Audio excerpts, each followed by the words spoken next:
Tonight, as Julian Assange spends his second day behind bars, wanted in Sweden for questioning in relation to alleged sex crimes. His allies on the internet have declared all-out war on the money movers undercutting WikiLeaks' ability to do business. Number one story, MasterCard announced Monday it would no longer process payments to WikiLeaks. This morning, internet activists crashed its website. This afternoon, Visa.com crashed. Tonight, Twitter might be next. It suspended an Operation Payback account. The group calling itself Anonymous has been waging Operation Payback for a few months now. The group says it is dedicated to a, quote, anonymous, decentralized movement that fights against censorship and copy wrong. That would be a pun on copyright. In October, Anonymous released the following V for Vendetta tinged video. We are legion and divided by zero. We do not forgive internet censorship, and we do not forget free speech. We are over 9,000. Expect us. Anonymous has now turned its attention to the WikiLeaks case, the group issuing or using a DOS denial of service attack to crash the website for the Swedish prosecutors who had issued the warrant for Mr. Assange. Then Anonymous crashed the website of a Swiss bank that closed a WikiLeaks bank account. This morning, it attacked MasterCard.com, crashing the website in retaliation for MasterCard Worldwide's stated intent to deny transactions with WikiLeaks. Anonymous tweeting today, quote, there are some things WikiLeaks can't do. For everything else, there's Operation Payback.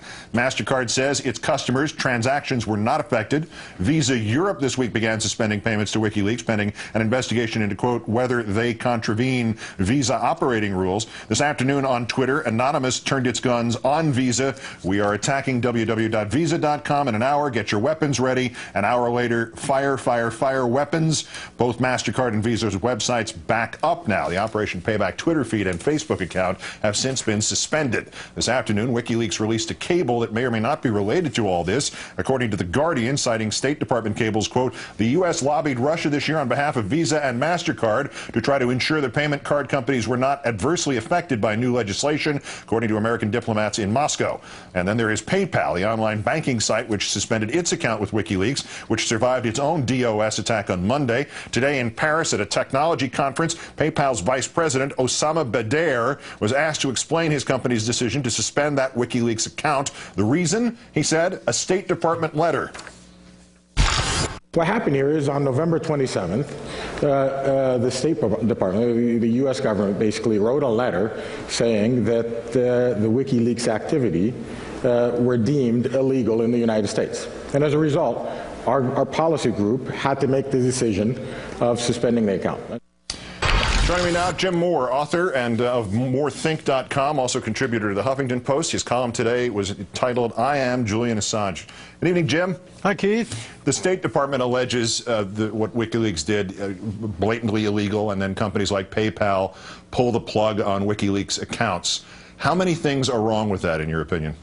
Well, if it's illegal, he hasn't been charged. The leaking of the information, and the information that's been published has been published in newspapers, carefully redacted to protect people, and then perhaps they should charge newspapers if they're going to charge him with leaking the information. What happened to MasterCard and to everybody else who has been, PayPal included, who's been trying to stop this from happening, is an indication that the internet is bigger than corporate America and bigger than global business, and that people are tired of being run around, that people are saying, we're going to fight back. And so what you've got is an instrument for people to finally have a sense of power, and they've decided to take advantage of it and use it. Whether it's this particular operation or an individual, people are not going to sit still for this, apparently. The one argument against this, though, that resonates is that this was not purpose-driven like, say, the Pentagon Papers. Today, the Anonymous here, whoever that is, leaked 10,000 MasterCard card numbers. Is there a dividing line between whistleblowing, sort of techno reporting, and computer hacking, or do we have to take the good with the bad? Well, I think that probably a line was crossed there, but it's also a kind of a bow shot to say, look, we have the ability to do things that you aren't giving us credit for, and we are going to take advantage of our skills. If you're going to try to control information that we receive, we're going to affect your businesses. And I think they're very much trying to send a message. Should they make public MasterCard records and numbers? Of course not. But I think they're clearly trying to say, watch out. We can do more than we're already doing. Daniel Ellsberg, who was obviously the force behind the Pentagon Papers, using the new technology, with a tweet today that read, "Every attack now made on Assange and WikiLeaks was made against me, and release of the Pentagon Papers." From your recollection of that case, is Ellsberg right? Is this just an updated 21st century technologically improved version of the attack on Ellsberg? Yeah, well, I was a long-haired hippie walking in the streets of Washington protesting the war back then, and I remember when this happened, and everybody was saying, who is Ellsberg, and why would the government say this? Everything that has been said about Julian Assange is precisely the things that were said about Daniel Ellsberg, and ultimately, Ellsberg's information was proved right.